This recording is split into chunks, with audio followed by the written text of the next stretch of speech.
New York में संयुक्त राष्ट्र के मंच पर झारखंड की बेटी ने अपनी उपस्थिति दर्ज कराई है। भारत के पिछड़े राज्यों में से एक झारखंड और यहीं बाल मजदूरी करने वाली बेटी काजल ने संयुक्त राष्ट्र में वैश्विक नेताओं के सामने बाल मजदूरों की पीड़ा को लेकर अपनी बात रखी।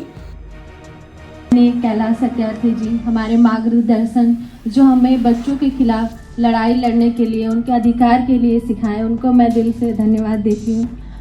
मैं पहले 7 साल की उम्र में अब्रक खदान माइका माइंस में काम करती थी और हमारे साथ हमारे गांव के कई बच्चे भी हमारे साथ माइका खदान में काम करते थे। लेकिन हमारे संगठन कैलाश सत्यार्थी चिल्ड्रन फाउंडेशन आने से हमारे गांव में मुझे 14 साल की उम्र में माइका माइंस से छुड़वाया गया और बाल मजदूरी करने से माइका माइंस में जब हम अब्रक चुनने का काम करते थे तो हमारे हाथ भी कट जाते थे, जिससे काफ़ी सारा ब्लड निकलने लगते थे और माइंस में काफ़ी बच्चे भी जब मिट्टी गिरने के कारण मिट्टी धंस जाते हैं तो कई बच्चे का भी डेथ हो जाता है। और माइका माइंस में काम करने से हम बच्चों को काफ़ी ज़्यादा परेशानियों का पहले सामना करना पड़ता है और फिर हम बाल मजदूरी से छुड़कर बाल पंचायत के मेंबर बने और बाल पंचायत मिलकर बाल पंचायत से जुड़े। फिर मैं स्कूल से रेगुलर हुई। मैं पहले स्कूल जाती थी लेकिन सप्ताह में 1-2 दिन जाती थी, बाकी दिन अब्रक चुनने का काम करती थी। मैं अपने गांव में 35 बच्चों को बाल मजदूरी से छुड़वाई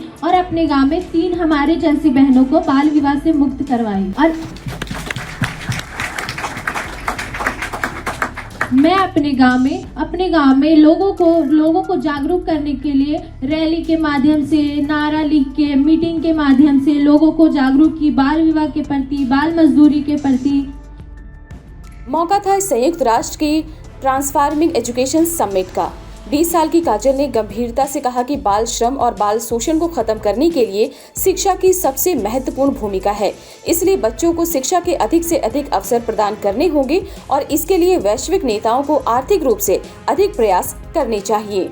इसके साथ आयोजित laureates and leaders for children summit में नोबेल विजेताओं और वैश्विक नेताओं को संबोधित करते हुए काजल ने बाल श्रम, बाल विवाह, बाल शोषण और बच्चों की शिक्षा को लेकर अपनी आवाज बुलंद की। कहा कि बच्चों के उज्जवल भविष्य के लिए शिक्षा एक चाबी के समान है।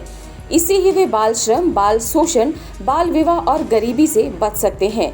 इस मौके पर नोबेल शांति पुरस्कार से सम्मानित लीमा जिबोवी, स्वीडन के पूर्व प्रधानमंत्री स्टीफन लोवेन और जाने माने बाल अधिकार कार्यकर्ता केरी कैनेडी समेत कई वैश्विक हस्तियां मौजूद थी। बताते चले कि laureates and leaders for children दुनिया भर में अपनी तरह का इकलौता मंच है जिसमें नोबेल विजेता और वैश्विक नेता बच्चों के मुद्दों को लेकर जुड़ते हैं। यह मंच नोबेल शांति पुरस्कार से सम्मानित कैलाश सत्यार्थी की देन है। झारखंड के कोडरमा जिले के डोमचांच गांव में एक बाल मजदूर के रूप में अपना बचपन खोने वाली काजल ने अपने अनुभव साझा करते हुए कहा, बाल श्रम और बाल विवाह का पूरी दुनिया से समूल उन्मूलन बहुत जरूरी है। यह दोनों ही बच्चों के जीवन को बर्बाद कर देता है। यह बच्चों के कोमल मन और आत्मा पर कभी न भूलने वाले जख्म देते हैं। प्रभातखबर.com, विश्वास वही, रफ्तार नहीं।